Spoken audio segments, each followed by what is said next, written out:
எல்லாருக்கும் வணக்கம். இன்றைக்கி கரூர் சம்பத்தை பற்றி இன்றைக்கி ஹைகோர்ட்டில் விசாரணை. விஜய் ஏன் தப்பிச்சு போனார்? அன்றைக்கி கூட்டத்தில் அவ்வளோ நெரிசலில் எதுக்கு விஜய் தப்பிச்சு போனாருன்னு எதிர்த்தரப்பு வக்கீல் சொல்லியிருக்காரு. அது நம்ம சைடில் வந்து பார்த்திங்கன்னா அவர் தப்பிச்சு போகல, காவல்துறையினர் தான் இங்கே கூட்டமாக இருக்குது, நீங்கள் வர வேணான்னு சொல்லி அவர் தான் எங்களை அனுப்பி வச்சதாக சொல்கிறாங்க. இதுக்கு முன்னாடி சொல்கிறது வந்து தாவேக்கா தரப்பில் எந்த வக்கீலுமே இல்லாத எப்படி எதிர்த்தரப்பு வக்கீல் வந்து தாவேக்காவையோ இல்லை விஜய் பற்றி எப்படி பேச முடியும், அது தப்பு அப்படின்னு சொல்லியிருக்காரு. கரெக்டு தானே? இப்போ அந்த இடத்துல வந்து ஒரு எதிர்த்தரப்பு இருந்தால் தான் நீங்கள் வந்து சம்மந்தப்பட்ட ஆளாக நீங்கள் சொல்ல முடியும், அப்போ தான் அது எதிர்த்து சொல்ல முடியும். நம்ம அங்கே யாருமே தான் போய் நீ எதிர்த்து என்ன விமர்சனம் வச்சாலும் அதுக்கு பலனே இல்லை இல்லையா? ஸோ எங்கள் சைடுன்றது நாங்கள் சொன்னதான் உங்களுக்கு தெரியும். நாங்கள் வந்து ஆஜரே அன்றைக்கி இல்லை நாங்கள், ஆனால் நீங்கள் எப்படி எங்களை பற்றி நீங்கள் இவ்வளோ பொய்கள் சொல்கிறீங்கன்னு கேட்டிருக்காங்க. நல்ல விஷயம்தான். அதுக்கப்புறம் பார்த்தீங்கன்னா ஒரு கூட்ட நெரிசலான வழிமுறையை நீங்கள் எப்படி கிரிமினலாக வந்து அது வந்து நீங்கள் ஃபைல் பண்ணீங்கன்னு கேட்குறாங்க. அது கிரிமினல் மட்டும் தான் ஃபைல் பண்ணியிருக்காங்க. அது கூட்ட நெரிசலில் வந்து இஷ்யூ ஆயிருக்கு, ஓகே, பட் அது எப்படி கூட்ட நெரிசலில் வந்து நீங்கள் கிரிமினல் வழக்காக பதிவு பண்ணியிருக்கீங்கன்னு கேட்டிருக்கு. நல்ல விஷயம். அப்புறம் வந்து பார்த்தீங்கன்னா எந்த ஒரு மனுதாரமே இல்லாமல் நீங்கள் வந்து விஜயோ இல்லை அந்த கட்சியோ நீங்கள் எப்படி விமர்சிக்கலாம் அப்படின்னு கேட்டிருக்காங்க. கரெக்டு தானே? அப்போ அந்த இடத்துல யாருமே இல்லாமல் நம்ம அதை கேட்கவே கூடாதில்லை. ஒன்று எதிர்த்தரப்பு வக்கீல் இருந்தால் தான் நம்ம அதை கேட்க முடியும். அண்டு இன்னொன்று வந்து விஜய்க்கு வந்து தலைமை பண்பே இல்லையா அப்படின்னு கேட்டிருந்தாங்க. அதுக்கும் வந்து ஒரு ஜட்ஜி இருக்கணும்னா அவர் வந்து ரிட்டையர் ஆகிட்டு அவங்க தான் அதை வந்து விசாரிக்கணும் அப்படின்ற மாதிரியே சொல்லியிருக்காங்க. நிறைய விஷயங்கள் விஜய் இல்லாத போது தான் இந்த பிளாட்டே நடந்திருக்கு. ஸோ அது சிபிஐக்கு மாறுமா இல்லை சிட்டிக்கு மாறுமான்றது வந்து இதுக்கப்புறம் தான் தெரிய வரும். என்னை பொறுத்த வரைக்கும் சிபிஐக்கு மாறினா கொஞ்சம் பெஸ்ட்டாக இருக்கும். ஏன்னா இந்த நடந்த சம்பவம் வந்து ஒரு 2 வாரம் கிட்ட ஆக போகுது. இதுக்கான சொல்யூஷன் கூடிய சீக்கிரம் வந்துடும். பட் விஜய் அண்ணாவோட நெக்ஸ்ட் ஸ்டெப்பு என்னன்றது வந்து நம்ம பார்க்கணும். இப்போ வர திங்கள் இதுக்கு அடுத்த செவ்வாய் அது மாதிரி டேட்டில் கண்டிப்பாக ஒரு கரூருக்கு போகிறாரு. இந்த வழக்கு முடிஞ்சிட்ட பிறகு அதுக்கான ஸ்டெப் இருக்கும், அதுக்கு பர்மிஷன் கொடுக்கணும். நிறைய விதிமுறைகள் விஜய் அண்ணாக்கு இருக்குது. ஒரு வழி சாலையில் தான் போகணும்னு நம்ம சைடு கேட்டிருக்கோம். துப்பாக்கி ஏந்தி போலீஸ் இருக்கணும். ஏர்போர்ட் சென்னை ஏர்போர்ட்லேருந்து அந்த வெளியே வர வரைக்கும் எந்த ஒரு கூட்டமும் இல்லாமல் இருக்கணும். கேமராமேன்ஸ் மீடியாக்கள் யாருமே வந்து 1 கிலோமீட்டர் சுற்றி இருக்கக்கூடாது. தொண்டர்கள் வர்றதுக்கும் அலோடு கிடையாது, பொதுமக்களுக்கும் அலோடு கிடையாது. அந்த குடும்பத்தில் சம்மந்தப்பட்ட ஒரு முக்கியமான ஆள்களுக்கு மட்டும்தான் அந்த அனுமதி. மற்றபடி வேறு யாருக்கும் அனுமதி இல்லை. நிர்வாகிகள் கூட ஒரு டோக்கன் மாதிரி கொடுத்துருப்பாங்க, அது இருந்தால் மட்டும்தான் அது உள்ளே போக முடியும். என்னை பொறுத்த வரைக்கும் இது காலேஜுன்றது ஆடிட்டோரியம் மாதிரி தான் இருக்குது, ஒரே இடத்துல சந்திக்கிற மாதிரி தான். ஸோ அவரை சந்தித்து பேச போகிறது என்னன்றது நம்மளுக்கு இதுக்கு அப்புறம் தான் தெரிய வரும். இந்த கோர்ட்டு விசாரணை ரொம்ப சூடு பிடிச்சிட்டே இருக்குது. ஏன்னா விஜய் தப்பிச்சு போட்டாரா அப்படின்ற மாதிரிலாம் ஒரு எதிர்த்தரப்பே இல்லாத போது சொல்லியிருக்கிற விஷயம். இன்னைக்கு வந்து அதுக்கான பதில் எல்லாமே வந்து எதிர்த்தரப்புலேருந்து வரக்கூடிய விஷயங்கள். அன்னைக்கு வந்து அவர் தப்பிச்சு போயிட்டாரு அப்படின்னு சொன்னாங்க. இன்னைக்கு அது எதிர்த்தரப்பு வந்து எடுத்து வைக்கிறாரு. அவர் தப்பிச்சு போல, காவல்துறையினர் தான் இங்கே வேண்டாம், இங்கே கூட்டமாக இருக்குது, நீங்கள் வர வேண்டாம்னு சொல்லி எங்கள் வழி வச்சது அப்படின்னு சொன்னார். ஸோ இது சிலவெல்லாம் பொய்யாகவும் இருக்குது, சிலவெல்லாம் உண்மையாகவும் இருக்குது. ஸோ இவங்க வந்து இப்படி சொன்னது வந்து எதிர்த்தரப்பு இல்லாத போது சொன்னது. விஜய் தப்பிச்சு போயிட்டாரு, அந்த கூட்டத்துக்கு ஏன் அவர் இல்லை, நிர்வாகிகள் கூட இல்லையே, விஜய் ஏன் போனார் அப்படின்றது அவங்க சொன்னாங்க. ஏன்னா இவரால் தானே அது நடந்துச்சு, இவர் அங்கேருந்து பார்த்துருக்கணும் இல்லையா அப்படின்னு கேட்டாங்க. இது வந்து எதிர்ப்பு இல்லாத போது கேட்டது. இன்னைக்கு அதுக்கான பதிலாம் வந்து வக்கீல் சொல்லியிருக்காங்க. அவர் தப்பிச்சு போல, போலீஸ்காரங்க காவல்துறையினர் தான் எங்களை பத்திரமா அனுப்பிச்சு வச்சாங்க, இங்கே வர வேண்டாம், இங்கே கூட்டமாக இருக்குது, நீங்கள் கிளம்பிடுங்கன்னு அவங்க சொன்னனால மட்டும்தான் விஜய் கிளம்பினாரு அப்படின்ற மாதிரி சொல்லியிருக்காங்க. கரெக்டாக அவங்க சொல்லாமல் இங்கே போக மாட்டாங்க இல்லையா? ஏன்னா விஜயனும் ஃபோன் பண்ணியும் கேட்டிருக்காரு, நான் வர்றேன் அப்படின்னு. இல்லை சார் நீங்கள் வர வேண்டாம், இங்கே கூட்டம் ரொம்ப இருக்குது, நீங்கள் வந்தால் ஒன்றும் பெரிய இஷ்யூ ஆகும், வேறு மாதிரி பிரச்சனை ஆகிடும், நீங்கள் வந்து கிளம்புங்க அப்படின்னு சொல்லிட்டாரு. இதுக்கப்புறம் தான் வந்து அவர் கிளம்பியே போனது சென்னைக்கு. ஸோ அதுக்குள்ளே அவர் இல்லாத போது ஏதோ ஒரு நெரேட்டிவ் செட் பண்ணிட்டாங்க. அது இப்போது வக்கீல் மூலிமா அது வெளியே வருது, அவ்வளோதான்.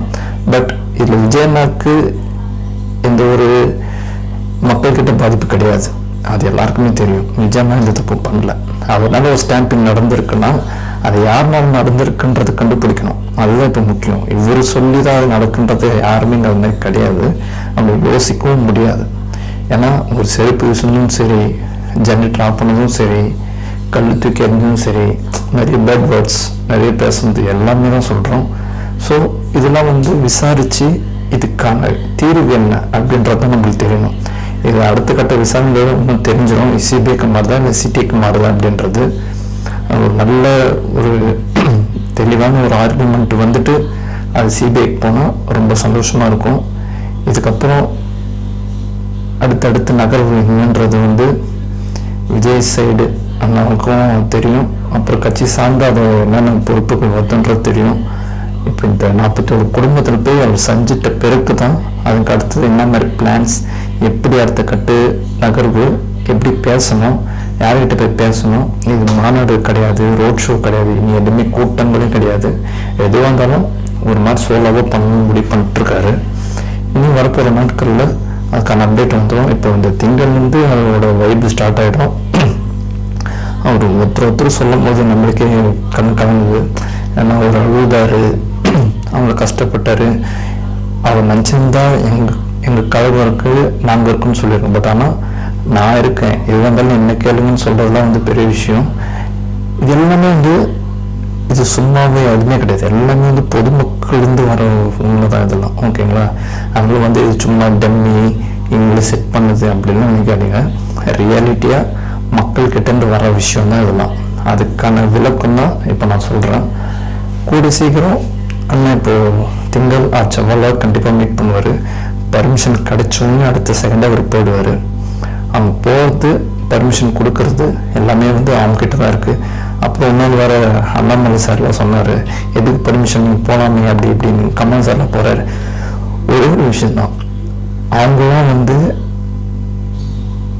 பாலிடிக்ஸ் டிஎம்கேலேருந்து ஒருத்தராக போகிறாங்க. பட் விஜயனாக்குன்னு ஒரு பேர் இருக்குது, ஒரு பிராண்ட் இருக்குது. ஸோ அவர் போகும்போது கூட்டம் வரும். நீங்கள் அசால்ட்டாக அவங்கள மாதிரி இவங்களும் போகணும்னு அதை நினைக்கவே முடியாது. ஏன்னா கூட்டம் வந்துடும்.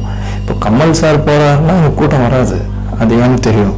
அதேமாதிரி கட்சி சார்ந்தவங்க போகிறாங்கன்னா அவங்க கூட்டம் வராது, அவங்க போகலாம். பட் விஜயன்னு ஒரு ஐக்கானிக் போகும்போது அவங்க கூட்டம் வரதான் செய்யும். அதெல்லாம் வந்து நம்ம எதுவுமே பண்ண முடியாது.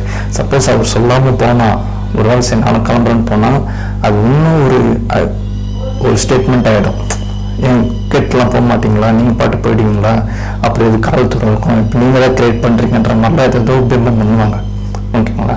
ஆனால் பர்மிஷன் கேட்டு போகிறது என்னை பொறுத்த வரைக்கும் கரெக்டு தான் நான் நினைப்பேன்.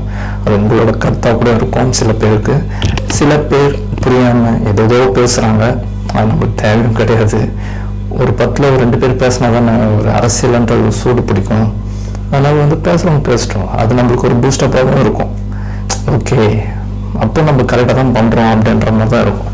பட் நெகட்டிவ்ன்றது எல்லாருக்குமே வரும். அதை நம்ம எடுத்துக்காதும் அது நம்மகிட்ட தான் இருக்குது. ஓகேங்களா? அதனால வந்து நம்ம நோக்கம் என்ன, நீ என்ன வேணால் வேறு பேசு, என் ஃபோக்கஸ் ஃபுல்லாக மக்கள்கிட்ட தான். அதுதான் என் கான்செப்டு. விஜயனாக்கும் அதுதான். ஓகேங்களா? அதனால் வந்து இன்னைக்கு திங்கள் செவ்வாய் அந்த டேட்டுக்குள்ளே அவர் கண்டிப்பாக மீட் பண்ண போகிறாரு, சந்திக்க போகிறாரு. ஒரு குடும்பத்துக்கிட்டையும் அவர் நின்று பேச போகிறாரு. அது விஷயம் நமக்கு தெரியுமான்னு தெரியாது, ஏன்னா மீடியாக்கெல்லாம் உள்ள அதோட கிடையாதுன்னு சொல்கிறாங்க. ஓகே, அது இருந்தாலும் ஓகே தான். பட் கூடிய சீக்கிரம் விஜயனாவை பழைய மாதிரி நம்ம பார்க்கணும். இந்த தூரத்துலேருந்து வெளியே வர முடியாத ஒரு விஷயம். பட் அதெல்லாம் தாண்டி தான் வந்து அவங்க ஒரு வழி இல்லை. அந்த 41 உயிருக்காக வச்சு எழுந்து அதுக்கான முயற்சி நம்ம எடுக்கணும். அடுத்த கட்ட நகர்வு என்னன்றதை நம்ம வெயிட் பண்ணி பார்க்கணும். இப்போ விசாரணை போயிட்டுருக்கு. அந்த விசாரணை சிபிஐக்கு மாறிட்டா கொஞ்சம் சந்தோஷமாக இருக்கும். எல்லாரோட இதுவும் அதுதான், சிபிஐக்கு தான் போகணும். ஏன்னா காவல்துறை மேலே நம்பிக்கை இல்லை, அதுதான் ஒரு விஷயம். ஏன்னா நீங்களே ஒருத்தரை நியமிச்சு நீங்களே விசாரிக்க சொன்னீங்கன்னா அது ஒரு விஷயம் இல்லை இல்லையா? அது வந்து சிபிஐக்கு மாற்றணும், நல்லாயிருக்கும். ஏதோ கோர்ட்டில் இப்போது மும்முரமாக போயிட்டுருக்கு வாதம். அது என்னன்றது பொறுத்திருந்து கொஞ்சம் கொஞ்சமாக பார்ப்போம். இனி வரப்போகிற நாட்களில் இந்த அரசியல்ன்றது வந்து இந்த வருஷம் பார்த்தீங்கன்னா ஒரு மாதிரி ஒரு அரசியல் தான். இது எத்தனை வருஷம் நடந்த அரசியல் வேறு. விஜய் பொலிட்டிக்கல் என்ட்ரி ஆனோன்னு ஒரு அரசியல் நடக்குதில்ல, அது வேறு. அது இதுக்கப்புறம் தான் சூடு பிடிக்கும். அது எப்படி போகுதுன்றதை நம்ம பார்க்கணும். இனி வரப்போகிற நாட்களில் விஜய் அண்ணாவோட நம்ம நிற்கிறோம். வர 26 யாருக்கு போடணுன்றதும் உங்களுக்கும் தெரியும், எங்களை மாதிரி பசங்களுக்கும் தெரியும். கூடிய சீக்கிரம் விஜய் அண்ணாவை நம்ம வெளியே பார்ப்போம். அவர் பழைய மாதிரி பிரச்சாரம் பண்ணணும். பட் ஆனால் என்னென்னா ரோட் ஷோலாம் வராது. அது ஒரு விஷயம். கூடிய சீக்கிரம் அண்ணன் பழைய மாதிரி ஒரு எனர்ஜிக்காக வரணும். அண்ணனுக்கு நம்ம சப்போர்ட்டாக இருப்போம். நல்லதே நடக்கும். வெற்றி நிச்சயம். தேங்க்யூ.